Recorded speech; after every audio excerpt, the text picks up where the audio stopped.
Hoy les voy a hablar de jurisprudencia, uno de esos secretos que uno no sabe muy bien porque no están bien detallados en la facultad. Cuando vas a la facultad sabes que la jurisprudencia son los fallos, las sentencias de los tribunales, pero nadie te explica exactamente cómo utilizarlos y cómo utilizarlos de la mejor forma. En este tip jurídico vamos a ver un poquito más de qué se trata la jurisprudencia, para qué sirve y cómo usarla de la mejor forma posible. Lo primero que hay que decir, si sos amateur, si estás recién dando tus primeros pasos o no tenés un vínculo directo con el derecho, la jurisprudencia son los fallos, las sentencias que emiten los tribunales. Son muy utilizadas cuando, por ejemplo, lees una demanda, se suele citar jurisprudencia porque de alguna forma lo que hace es sostener el planteo que uno está intentando en el caso eventualmente de que, por ejemplo, haya un antecedente positivo y podamos ponerlo también ahí en la demanda. Pero no es la única utilidad que tiene la jurisprudencia, esto de citarlo en una demanda, por ejemplo. Algunas de las funciones que tiene, por ejemplo, la jurisprudencia es te da un valor orientativo, te orienta en relación a cómo puede llegar a resolver determinado tribunal en determinada circunstancia. Obvio, cada caso es particular, así que tenés que ver bien cuáles son los elementos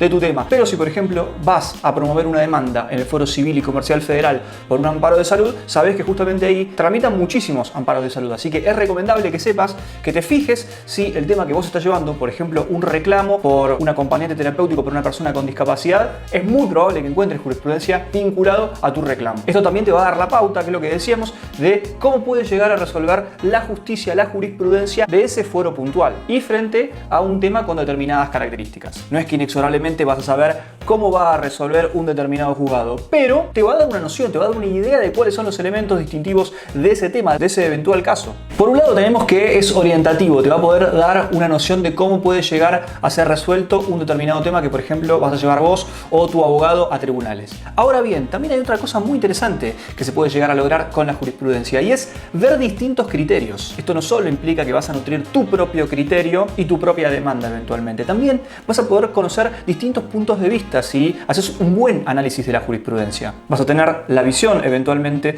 de un determinado juez en un determinado momento o de varios jueces en un determinado momento frente a un caso concreto, pero también podés llegar a ver cuál es la postura de la demandada, de la contraparte en un determinado supuesto y de esa forma no solo estar más resguardado en relación a lo que puede opinar el otro, sino también para sostener mucho mejor tu planteo. Un tercer punto para mí fundamental y re interesante de la jurisprudencia es que te permite estar actualizado. Con esto quiero decir que un buen abogado debe estar actualizado, debe estudiar todos los días. Sí, en efecto. Con esto quiero decir que un buen abogado debe estar actualizado y estudiar los temas todos los días. Ojo que cuando hablo de estudiar los temas no me refiero a que tenés que sentarte 6 horas por día y al final de la jornada laboral ponerte a hacer un autoexamen. No, lo que quiero decir es tenés que estar periódicamente actualizado, saber de qué se tratan ciertos temas, más si te dedicas a un rubro puntual. Y además el hecho de adquirir esa gimnasia que te da la jurisprudencia te va a permitir identificar más rápidamente cuando un cliente te haga una consulta si en efecto vas a tener o no un tema para llevar a tribunales. Además vas a quedar mucho mejor con el cliente al que le vas a poder contestar en un tiempo prudencial y mostrar que estás en tema. Con esto les adelanto un cuarto punto que para mí es fundamental en relación a la jurisprudencia y es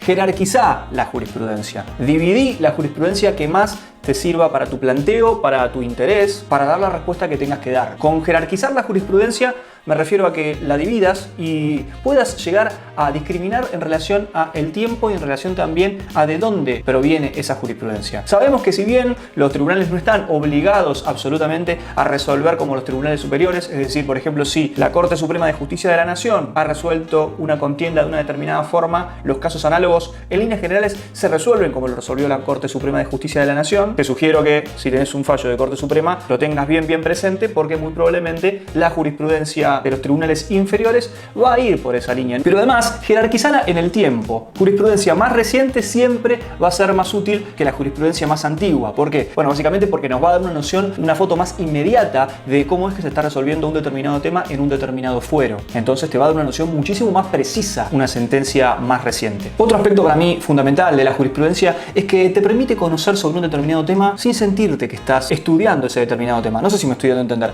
Si vos, por ejemplo, te interesa el derecho, no sos abogado, leer una sentencia es fantástico porque a través de un caso práctico vas a poder incorporar un montón de conocimiento que de otra forma muy probablemente hubieras tenido que ir a un libro o a la explicación de un profesional. Además de que hay fallos que son realmente piezas literarias que no solo te abren la cabeza con conocimiento específico sobre un determinado campo, también te abren la cabeza sobre formas de pensar que son realmente muy novedosas y planteos que muchas veces siquiera nos habíamos asomado. Ahora que sabes todo esto, encontrás un fallo que es adverso a tu planteo. Significa que no tenés que promover esa demanda en los términos en los que vos estás planteando, que incluso son contrarios a cómo resolver la justicia. No estoy diciendo esto. Lo que estoy diciendo es, estate muy atento, estudia toda la jurisprudencia que puedas, conocer los criterios, tenerlos frescos, tenerlos claros. Y después, si considerás que, por ejemplo, hubo un cambio en la normativa, en el contexto, o encontraste algo interesante en tu caso que permite abrir una nueva puerta, adelante con eso. Pero no dejes de consultar la jurisprudencia y estar al tanto de cuáles son los criterios. Si tenés un fallo adverso y el caso es realmente muy similar al que vos vas a llevar, bueno, es probable que sufras un revés. Justamente para no ir con aventuras, te recomiendo estudiar bien el tema, estudiar bien la jurisprudencia y tener en cuenta también que siempre hay alguien que rompe justamente ese cerco y que permite cambiar el criterio a través de un planteo muchas veces interesante, genuino, aprovechando una nueva forma de encarar un tema. El próximo giro de la jurisprudencia, el próximo cambio de criterio